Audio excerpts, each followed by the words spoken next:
നമസ്കാരം, അക്കൗണ്ട് മീഡിയയിലേക്ക് എല്ലാവർക്കും സ്വാഗതം. ഞാനിപ്പോൾ ഇന്ന് നിൽക്കുന്നത് നമ്മുടെ പാലക്കാട് ജില്ലയിലെ ചളവറയിലുള്ള നമ്മുടെ മനോജിൻ്റെയും വിനോദിൻ്റെയും കൂടെയാണ്. ആനക്കമ്പം തലക്കി കയറിയിട്ട് ആനയെ സ്വന്തമായി ഉണ്ടാക്കാൻ തുടങ്ങിയ ടീമുകളാണ് നമ്മുടെ കൂടെയുള്ളത്. അപ്പോൾ ഇവരെ കുറിച്ച് പറയുകയാണെന്നുണ്ടെങ്കിൽ നമ്മുടെ നാട്ടിൽ പല പ്രശസ്തരായ ആനകളുണ്ട്. ഇവരെയൊക്കെ ആ ആന എങ്ങനെയാണോ ഒറിജിനൽ ഉള്ളത് അതേ രൂപം തന്നെ ഇവരിവിടെ ഉണ്ടാക്കിയെടുക്കുക ചെയ്യുന്നത്. അല്ലാതെ ഒരു സ്റ്റാച്ചുവിൻ്റെ ഒരു മോഡൽ ഉണ്ടാക്കി അതേപോലെ തന്നെ നിരവധി ആനകൾ ഉണ്ടാക്കി അല്ല ചെയ്യുന്നത്. ഓരോ ആനകളെയും അതിൻ്റെ രൂപത്തിലുള്ള വ്യത്യാസങ്ങൾ മനസ്സിലാക്കി അതേപോലത്തെ ആനകളാണ് ഇവരിവിടെ നിർമ്മിക്കുന്നത്. ആദ്യം കോൺക്രീറ്റിലായിരുന്നു, ഇപ്പോൾ ഫൈബറിലാണ് ഇവരിവിടെ ഉണ്ടാക്കുന്നത്. ഇനി ആനകൾ മാത്രമല്ല കേട്ടോ, പലതരത്തിലുള്ള വിഗ്രഹങ്ങളും എല്ലാം ഇവരിവിടെ ഉണ്ടാക്കുന്നുണ്ട്. അപ്പോൾ ചേട്ടനനിയന്മാരാണ് രണ്ടുപേരും. അപ്പോൾ ഇവരുടെ വിശേഷങ്ങളാണ് ഇന്നത്തെ നമ്മുടെ വീഡിയോയിൽ.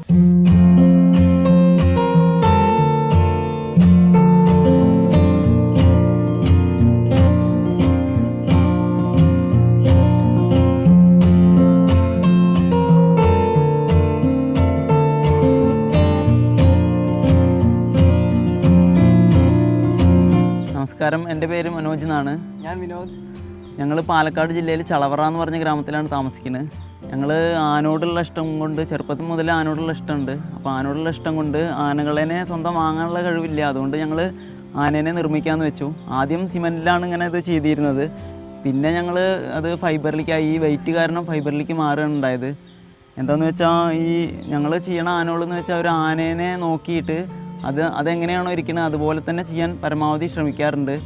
ഇപ്പോൾ ആനയുടെ കൊമ്പ്, ചെവി, കണ്ണ് അതിലൊക്കെയുള്ള വ്യത്യാസം മനസ്സിലാക്കിയിട്ട് അങ്ങനെയാണ് ചെയ്യാറുള്ളത്. അപ്പോൾ ഞാനിങ്ങനെ ശില്പങ്ങൾ ചെയ്യും. ഇവനാണ് ഇത് പെയിൻറ്റ് ചെയ്യാറുള്ളത്. ആനയ്ക്ക് നിറം പകരുന്നത് ഇവനാണ്. എനിക്കും ചെറുപ്പം മുതലേ ആനകളെ വളരെ ഇഷ്ടമാണ്. ഇവിടെ പൂരപ്പറമ്പുകളിലും മറ്റും ആനകൾ വരുമ്പോൾ പോയിട്ട് കാണാറുണ്ട്. അപ്പോൾ ഇപ്പോഴത്തെ കാലത്ത് ഒരു ആനയെ സ്വന്തമാക്കുക എന്ന് പറഞ്ഞാൽ നമുക്ക് നടക്കാത്ത കാര്യമാണ്. അതുകൊണ്ട് ഞങ്ങൾ ഏട്ടൻ ഫൈബറിൽ ചെയ്തു തരുന്ന ആനകൾക്ക് ഞാൻ നിറം പകരും. അതിപ്പോൾ എങ്ങനെയാണോ ഓരോ വ്യത്യസ്തമായ കേരളത്തിലെ എല്ലാ ആനകളും വ്യത്യസ്തമായ മുഖഭാവം ഉള്ള ആനകളാണ്. എൻ്റെ കണ്ണ്, ചെവി, കൊമ്പ് എല്ലാം വ്യത്യസ്തമാണ്. അപ്പോൾ അതിൻ്റെ ഓരോ ഫോട്ടോ നോക്കിയിട്ട് അതിൻ്റെ കറക്റ്റായിട്ട് അതേപോലെ ഞങ്ങൾ പെയിൻറ്റ് ചെയ്തിട്ടാണ് ചെയ്യണത്.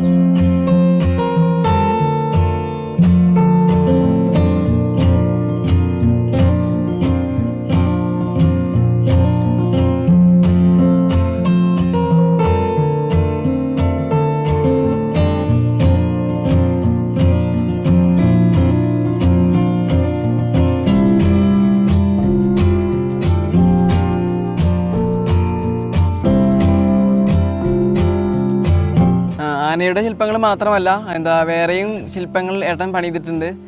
കൂടുതലായിട്ട് ആനകളുടെ ശില്പങ്ങളാണ് ഞങ്ങൾ കൊടുക്കുന്നത്.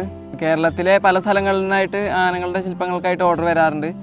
അപ്പോൾ ഏത് ആനയാണോ വേണ്ടത് അതേപോലെ തന്നെ പരമാവധി ചെയ്തു കൊടുക്കാൻ ഞങ്ങൾ ശ്രമിക്കാറുണ്ട്. ഞങ്ങളുടെ ഏറ്റവും വലിയ ആഗ്രഹം എന്താണെന്ന് വെച്ച് കഴിഞ്ഞാൽ ഒരു കറക്റ്റ് ഒരു ആനയുടെ അത്രയും വലിപ്പമുള്ള ഒരു 10 അടി വലിപ്പമുള്ള ഒരു ആന പണിയണമെന്നാണ് ഏറ്റവും വലിയ ആഗ്രഹം.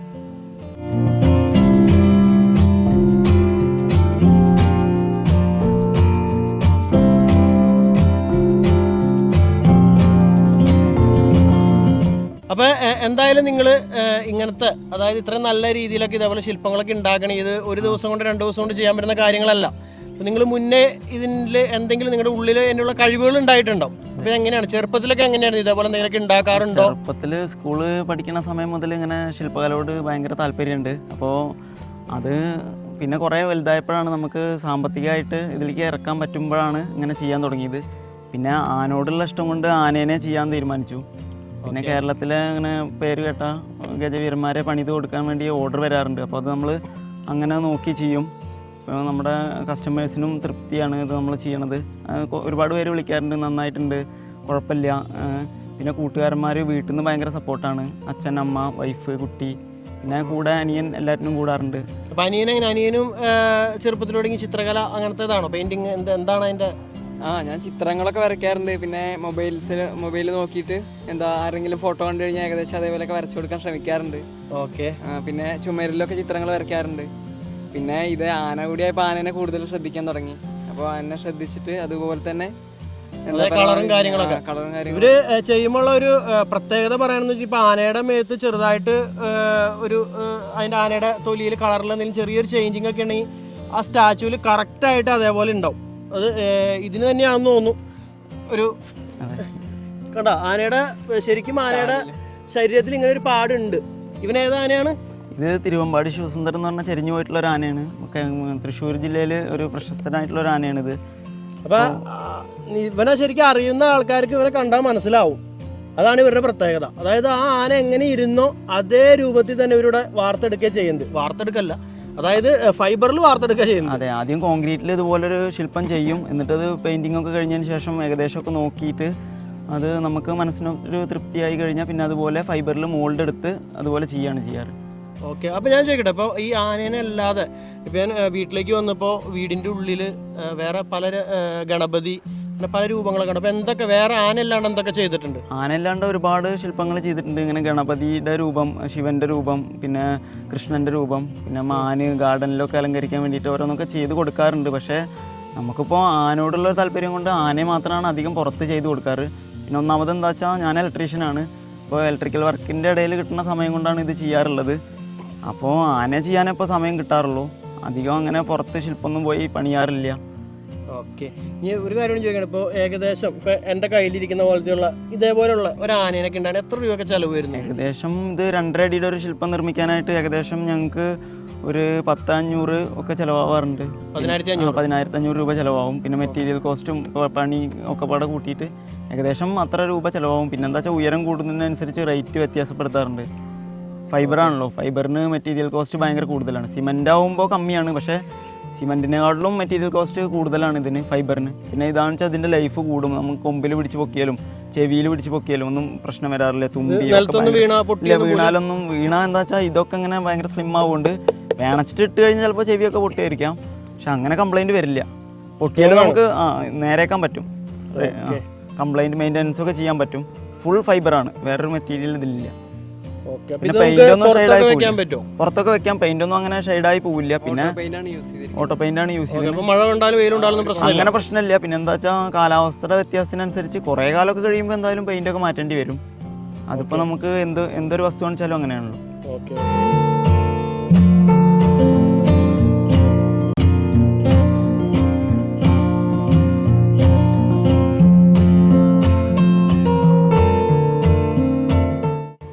മുമ്പ് സിമെന്റിലായിരുന്നു ചെയ്തതെന്ന് പറഞ്ഞു. അപ്പോൾ ചെലവ് കുറവ് അതാന്ന് പറഞ്ഞു. അപ്പൊ ഈ സിമെന്റിൽ നിന്ന് എന്തുകൊണ്ടാണ് പിന്നെ ഫൈബറിലേക്ക് മാറാനുള്ള ശരിയായ കാരണം? മുഴുവനായിട്ടും ചെലവ് കമ്മിയാണെന്ന് സിമെന്റിൽ പറയാൻ പറ്റില്ല. സിമെന്റിന് എന്താ വെച്ചാൽ സിമെന്റിന് റേറ്റ് കമ്മിയാണ്, പക്ഷേ നമുക്ക് വർക്ക് ഒരുപാട് വരും. പിന്നെ ഇതിലേക്ക് മാറാനുള്ള കാരണം എന്ന് വെച്ചാൽ ഒരുപാട് പേര് നമ്മുടെ കൊല്ലം ജില്ലയിൽ നിന്ന്, പാലക്കാടിൻ്റെ വേറെ പല ഭാഗത്തു നിന്ന്, തൃശ്ശൂർ ജില്ലയിൽ നിന്ന്, എറണാകുളം അവിടെ നിന്നൊക്കെ വിളിക്കുമ്പോൾ ഇത് എത്തിച്ചു കൊടുക്കാനുള്ള ഒരു ബുദ്ധിമുട്ട്. സിമെൻ്റ് ആകുമ്പോൾ ഭയങ്കര വെയിറ്റ് ആണല്ലോ, ഏകദേശം ഒരു 150-200 കിലോ വരും. അപ്പോൾ നമ്മൾ എങ്ങനെ ഇപ്പോൾ ഇത് മാർക്കറ്റ് ചെയ്യാൻ പറ്റുക എന്നുള്ളൊരു അങ്ങനെ ചിന്തിച്ചപ്പോൾ ഫൈബറിലാണ് കുറച്ചും കൂടി എളുപ്പം തോന്നി. ഇതിപ്പോൾ ഏകദേശം 6 കിലോ ഒക്കെ വെയിറ്റ് വരുള്ളൂ. വെയിറ്റ് കമ്മിയാണ്, പിന്നെ ലൈഫ് കൂടുതലാണ്. പിന്നെ എന്താ വെച്ചാൽ കുട്ടികൾക്ക് ടോയ് ആയിട്ട് ഇത് ഉപയോഗിക്കാം. കുട്ടികൾ ചിലർ ഇങ്ങനെ ആനേനെ വേണമെന്ന് പറഞ്ഞ് വാശി പിടിക്കുമ്പോൾ ഇത് വെച്ച് കളിക്കാനും അങ്ങനെ ഉപയോഗിക്കാറുണ്ട്. പിന്നെ ഒരുപാട് പേര് ഇങ്ങനെ വിളിക്കാറുണ്ട്, ഫൈബറിലാണ് നല്ലതെന്ന് പിന്നെ കസ്റ്റമേഴ്സും പറയാറുണ്ട്. അപ്പോൾ അതാണ് ഇപ്പോൾ ഇത് ചെയ്യാനുള്ള കനം കുറവാണ്, നമുക്ക് എടുത്ത് മാറ്റി വെക്കാം. പിന്നെ അങ്ങനെ പെട്ടെന്ന് കംപ്ലൈൻ്റ് ഒന്നും വരില്ല. പെട്ടെന്ന് വീണാൽ പിന്നെ ആരെങ്കിലും ദേഹത്ത് വീണാലും, കുട്ടികളൊക്കെ കളിക്കുമ്പോൾ ദേഹത്ത് വീണാലും ഒന്നും പ്രശ്നമൊന്നുമില്ല. തീരെ വെയിറ്റ് ഇല്ല. അത് കണ്ടു കഴിഞ്ഞാൽ അറിയാം, ഏട്ടൻ പിടിച്ചിട്ടുണ്ട്, അവർക്ക് മനസ്സിലായിട്ടുണ്ടാവും. അപ്പോൾ നമ്മുടെ കൂടെയുള്ള ഈ ആന ആരാണ്? ഇത് നമ്മുടെ ഈരാറ്റുപേട്ട അയ്യപ്പൻ എന്ന് പറഞ്ഞ ഒരു ആനയുടെ ഒരു രൂപമാണ്. അത് നോക്കിയിട്ട് പരമാവധി ശ്രമിച്ചിട്ടുണ്ട്. ഓക്കെ. ഇത് ഈരാറ്റുപേട്ട അയ്യപ്പനും ഇത് ശിവസുന്ദറും. അതെ. അപ്പൊ ശരിക്കും ഇവർ തമ്മിലുള്ള വ്യത്യാസം എന്താ? വ്യത്യാസം എന്ന് പറഞ്ഞാൽ രണ്ടും നാടൻ ആനകൾ തന്നെയാണ്. ഇതിന്റെ കൊമ്പ് കുറച്ച് വീണെടുത്ത കൊമ്പ് തന്നെയാണ് രണ്ടും. പക്ഷേ ഇതിന്റെ കൊമ്പിന് കുറച്ച് അകലം കൂടും. പിന്നെ ചെവിയിലുള്ള വ്യത്യാസം, കണ്ണിലുള്ള വ്യത്യാസം, പുള്ളികള്, അതൊക്കെ തന്നെ വ്യത്യാസമുള്ളൂ. അല്ലാണ്ട് അതെ, കൊമ്പ് നല്ല വികസിച്ചിട്ടുള്ള കൊമ്പാണ് ഇതിന്റെ. ഇത് ഒന്നുകൂടി വീണെടുത്ത് നല്ല അഴകുള്ള കൊമ്പാണ്. പിന്നെ കളറിലുള്ള വ്യത്യാസം, പിന്നെ ഉയരത്തിലുള്ള വ്യത്യാസം, അതൊക്കെയാണ് നമുക്ക് കാഴ്ചയിൽ അധികം വ്യത്യാസം തോന്നില്ലെങ്കിലും ആന അറിയണ ആൾക്കാർക്ക് ചെറിയ ചെറിയ വ്യത്യാസങ്ങളുണ്ട്. ഓക്കെ. അപ്പോൾ ഇതുപോലെയൊക്കെ ഉള്ള ഒരു ആനേനെയൊക്കെ നിങ്ങൾക്ക് നിർമ്മിച്ചെടുക്കാനായിട്ട് ഏകദേശം എത്ര നേരം എടുക്കും? ഇതിപ്പോൾ ഈ 2.5 അടിയുടെ ഒരു ശില്പം പണിയാനായിട്ട് ഏകദേശം ഒരു 2-3 ആഴ്ച സമയം വരാറുണ്ട്. പിന്നെ എന്താ വെച്ചാൽ പുതിയൊരു ആനേനെ ഞങ്ങളുടെ അടുത്ത് ഇപ്പോൾ ഇത് മോൾഡ് വെച്ചാണല്ലോ ചെയ്യുന്നത്. ഒരു ആനേനെ സിമെൻറ്റിൽ നിർമ്മിച്ചിട്ട് അതിൻ്റെ പുറത്ത് മോൾഡ് എടുത്തിട്ടാണ് ഇതിങ്ങനെ ചെയ്യണത്. അപ്പോൾ നമ്മുടെ അടുത്ത് മോൾഡ് ഇല്ലാത്തൊരു ശില്പം ആരെങ്കിലും ചോദിക്കുകയാണെന്നുണ്ടെങ്കിൽ അത് ആദ്യം സിമെൻറ്റിൽ ചെയ്തിട്ട് പെയിൻറ്റൊക്കെ അടിച്ച് നമുക്ക് തന്നെ അത് ക്ലിയറായി എന്ന് തോന്നിയതിന് ശേഷമാണ് വേറൊരു മോൾഡ് എടുത്തിട്ട് പിന്നെ ഒരു ആനേനെ നിർമ്മിക്കുന്നത്. അപ്പോൾ ഏകദേശം ഒരു മാസം ഒക്കെ വരാറുണ്ട്. പിന്നെ നമ്മൾ ഫുള്ളായിട്ട് ഇതിന് നിൽക്കാറില്ല. നമ്മൾ വർക്കൊക്കെ കഴിഞ്ഞിട്ട് ഫ്രീ ആയിട്ടിരിക്കുന്ന സമയങ്ങളിലാണ് അങ്ങനെ ചെയ്യാറുള്ളത്. കഷ്ടപ്പാടുണ്ട്, അരമണിക്കൂർ 1 മണിക്കൂർ കൊണ്ട് ഉണ്ടാക്കുന്ന കാര്യമല്ല. ഇല്ല, ഒരുപാട് കഷ്ടപ്പാടുണ്ട്. നമ്മളിപ്പോൾ ഒരുപാട് പ്രയത്നിച്ചിട്ടാണ് ഇങ്ങനെ ചെയ്യാൻ പറ്റിയത്. ഇത് നമ്മുടെ വിനോദ് വരച്ചിരിക്കുന്ന ചിത്രങ്ങളാണ്. ഇതിൽ വിനോദ് അറിയുന്ന ആൾക്കാരും നാട്ടുകാരും സിനിമാ നടന്മാരും നടികളും എല്ലാവരും തന്നെയുണ്ട്.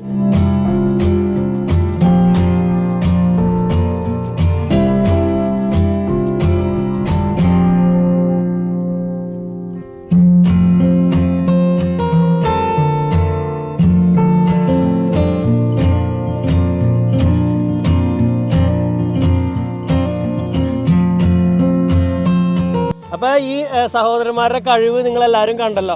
ഓരോരുത്തർക്കും വ്യത്യസ്തമായ കഴിവുകളാണ്. ഒരാൾക്ക് അതിൻ്റെ മോഡൽ ഉണ്ടാക്കാൻ, ഒരാൾക്ക് അതിന് കളർ കൊടുക്കാനായിട്ട് പലതരത്തിലുള്ള കഴിവുകളാണ്. ഇപ്പോൾ ഞാനിവിടെ വന്നതിന് ശേഷം ഏകദേശം 10 മിനിറ്റ് കൊണ്ട് എൻ്റെ ഒരു ചിത്രം നമ്മുടെ വിനോദ് വരച്ചെന്താണിത്. പെൻസിൽ ഡ്രോയിങ് ആണ്. ശരിക്കും പറഞ്ഞാൽ എന്താ പറയുക, നമ്മുടെ മുഖം അങ്ങനെ തന്നെ പകർത്തി വെച്ചേക്കണ പോലെയാണ്. നിങ്ങൾക്ക് കാണുമ്പോൾ അറിയാമല്ലോ. അപ്പോൾ ഓരോരുത്തർക്കും ഓരോ തരത്തിലുള്ള കഴിവുകളാണ്. പക്ഷേ ഇവരെയൊന്നും പുറം ലോകം ശരിക്കും അറിയുന്നില്ല എന്നുള്ളതാണ്. ചുരുക്കം കുറച്ച് പേര് മാത്രമാണ് നമ്മുടെ പുറം ലോകത്ത് അറിയപ്പെടുന്നത്. അപ്പോൾ തീർച്ചയായിട്ടും നിങ്ങളെല്ലാവരും ഈ സഹോദരന്മാരെ സപ്പോർട്ട് ചെയ്യണം. ഇതേപോലെ നിരവധി പേര്, ഇവർ മാത്രമല്ല, ഇവർ നിരവധി ആൾക്കാർ നമ്മൾ അറിയപ്പെടാണ്ട് കിടക്കുന്നവരുണ്ട്. എല്ലാവരും നമുക്ക് മുൻപന്തിയിലേക്ക് കൊണ്ടുവരണം. എല്ലാവരും സപ്പോർട്ടായി എപ്പോഴും വേണം. നിങ്ങൾക്ക് ഇപ്പോൾ ഇവരുടെ ആനകളൊക്കെ കണ്ടിട്ട് തോന്നിയ അഭിപ്രായം, പ്രത്യേകിച്ച് നിങ്ങളൊരു ആനപ്രേമി ആണെങ്കിൽ എന്തായാലും അത് രേഖപ്പെടുത്തണം. നിങ്ങൾക്ക് എന്ത് തോന്നി, ഇവർ പറഞ്ഞ ആനയായിട്ട് അതിനെ തോന്നിയോ ഒക്കെ രേഖപ്പെടുത്തുക. ഇനി നിങ്ങൾക്ക് ഇവരുടെ ആനകളൊക്കെ കാണണമെന്ന് ആഗ്രഹം ഉണ്ടെങ്കിൽ നിങ്ങൾക്ക് തീർച്ചയായിട്ടും ഇവരെ കോൺടാക്ട് ചെയ്തിട്ട് ഇവിടെ വന്ന് ആനേനെ വേണമെങ്കിൽ കാണാം. നിങ്ങൾക്ക് വേണമെങ്കിൽ ഇവരുടെ കയ്യിൽ നിന്ന് ആനേനെ വാങ്ങാം, എന്തും ചെയ്യാം. അപ്പോൾ ഇവരുടെ കോൺടാക്റ്റുള്ള നമ്പറൊക്കെ ഞാൻ വീഡിയോൻ്റെ അടിയിലും ഡിസ്ക്രിപ്ഷനിലൊക്കെ കൊടുത്തിട്ടുണ്ട്. ഇഷ്ടപ്പെട്ടാൽ ലൈക്ക് ചെയ്യാനും ഷെയർ ചെയ്യാനും ആരും മറക്കരുത്. വേറെ വീഡിയോ ആയിട്ട് വരാം. Bye bye.